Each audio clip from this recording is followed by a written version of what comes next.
Tudo bem, pessoal? Meu nome é Douglas Bernardo, eu sou adestrador de cães e nesse vídeo eu vou falar sobre os 4 exercícios essenciais. Quais são eles?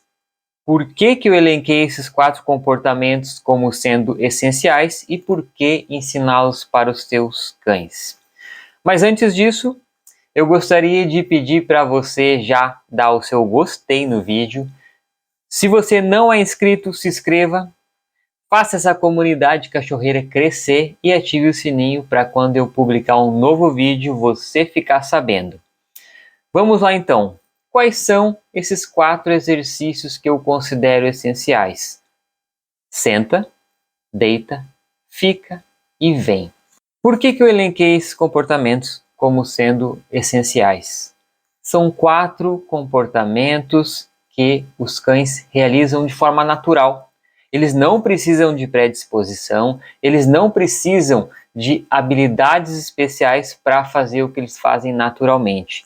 Todo cão, claro, considerando as suas limitações, mas todo cão, ele senta naturalmente, ele deita naturalmente, ele fica parado naturalmente e ele anda de forma natural. Qual é o nosso papel? É identificar como fazer com que ele realize esse comportamento. Aí a gente dá nome, claro, a gente passa por todo aquele processo de aprendizagem, a gente nomeia o comportamento e depois solicita que seja feito. E para mim, no mínimo, a gente precisa ensinar esses 4 comportamentos para os nossos cães.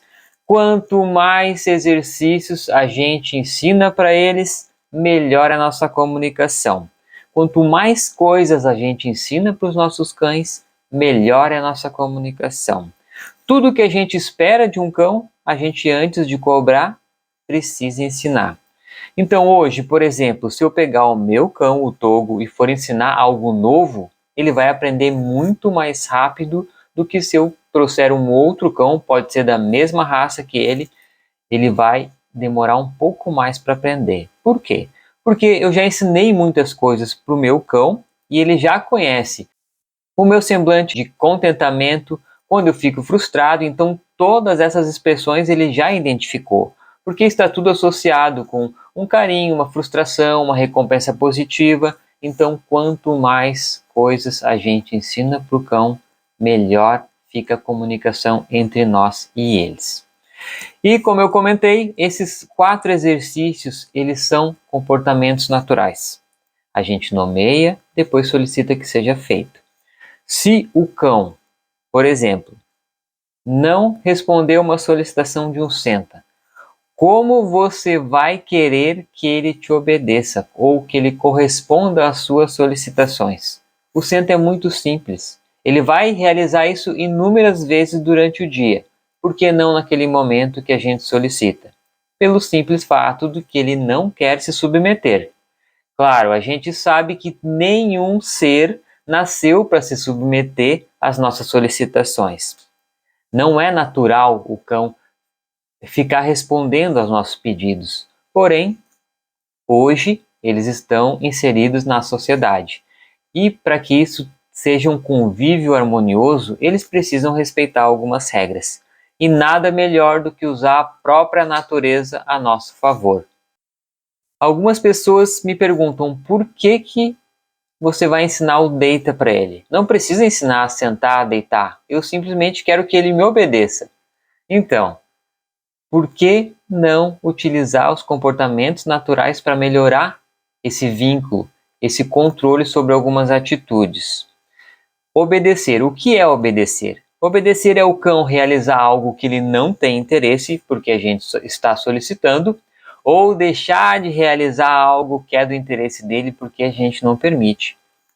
Por exemplo, a gente pedir para sentar e ele realizar esse comportamento, ainda que ele não tenha vontade de realizar, ou deixar de fugir pelo portão, mesmo que do outro lado do portão tenha algo que seja muito interessante, seja crianças jogando futebol, seja um outro cão passeando, seja um gato correndo.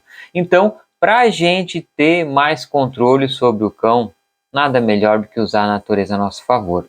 Vamos ensinar no mínimo esses 4 exercícios para melhorar a nossa comunicação com eles. Para ensinar, é aquele processo que eu já comentei em outro vídeo. Existem 3 fases, para mim, existem 3 fases de aprendizagem, que é a fase pedagógica, que é quando a gente descobre como o cão realiza aquele comportamento, insere um gesto, nomeia aquele comportamento, então a gente entra na fase de condicionamento, que a gente faz com que o cão realize aquele comportamento sem precisar ficar pensando se eu possuo ou não recompensa para oferecer para ele. Eu gosto de usar para ilustrar a fase de condicionamento. O que é condicionamento? É psicologia, é o comportamento aprendido. E eu gosto de usar a ação de dirigir como exemplo. Por quê? Porque quando a gente está dirigindo, digamos que eu esteja dirigindo o meu carro e lá na frente o semáforo fecha. Eu vou pensar, o semáforo fechou. O que eu tenho que fazer agora? Eu tenho que frear. E eu vou lá e freio. Não, isso não acontece. A gente realiza isso de forma natural, praticamente involuntário isso, é automático. O nosso cérebro enxerga o semáforo fechando e automaticamente o pé vai para o freio. Por quê? Porque a gente condicionou esse comportamento.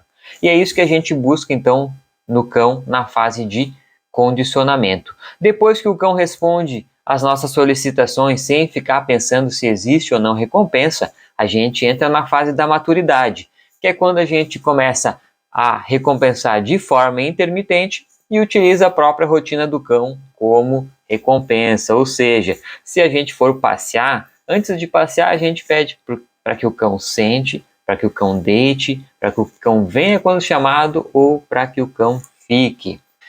Importante, eu gosto de bater nessa tecla. Quando a gente dá nome ao exercício e antes de desenvolver o exercício, a gente pede apenas uma vez. Eu vejo muita gente repetindo para o cão: senta, senta, senta. Isso está errado. Por quê? Principalmente por 2 motivos. A gente banaliza o nome do exercício. Aquilo ali vai quase não fazer sentido. E segundo é porque nós somos humanos. E os humanos possuem uma coisa que se extingue com o passar do tempo, que é a paciência. Ou seja, a gente pede para o cão sentar, ele não senta. A gente pede novamente, novamente.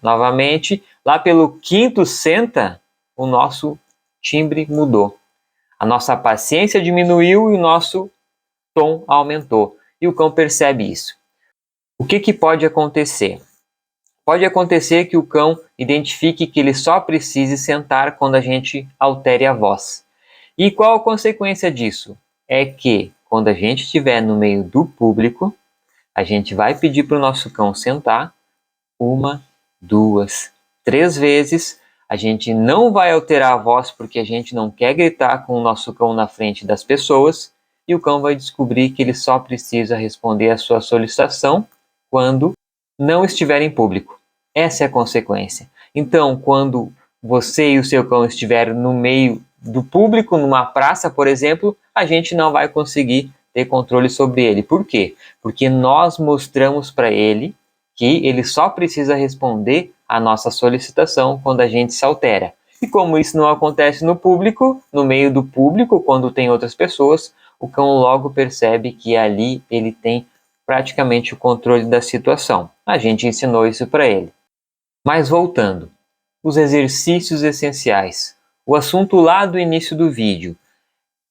Eles são essenciais, eles são naturais, eles são simples de realizar. Se o cão não realiza um simples deita, como você quer que ele realize tarefas ainda mais difíceis? Não fugir pelo portão quando o instinto está tomando conta de 70% do cérebro do cão. Não vai ter como a gente controlar. Então, é nossa obrigação ensinar o que a gente precisa para o cão e nada melhor do que utilizar a natureza a nosso favor. Ensina o seu cão a deitar, a sentar, a ficar, a vir quando chamado e exija que isso seja realizado.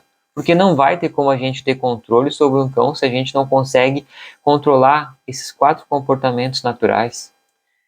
Essa é a minha dica de hoje. Eu espero que você tenha gostado desse vídeo. Se você gostou, deixa o seu gostei, o seu certinho aí. Se você não é inscrito no canal, se inscreva, fortaleça essa comunidade cachorreira e ative o sininho. A ideia é publicar muitos vídeos interessantes sobre comportamentos dos cães, sobre cães de forma geral. E se você estiver inscrito com o sininho ativado, você vai ser notificado quando eu publicar um novo vídeo. E nos vemos nesse próximo vídeo.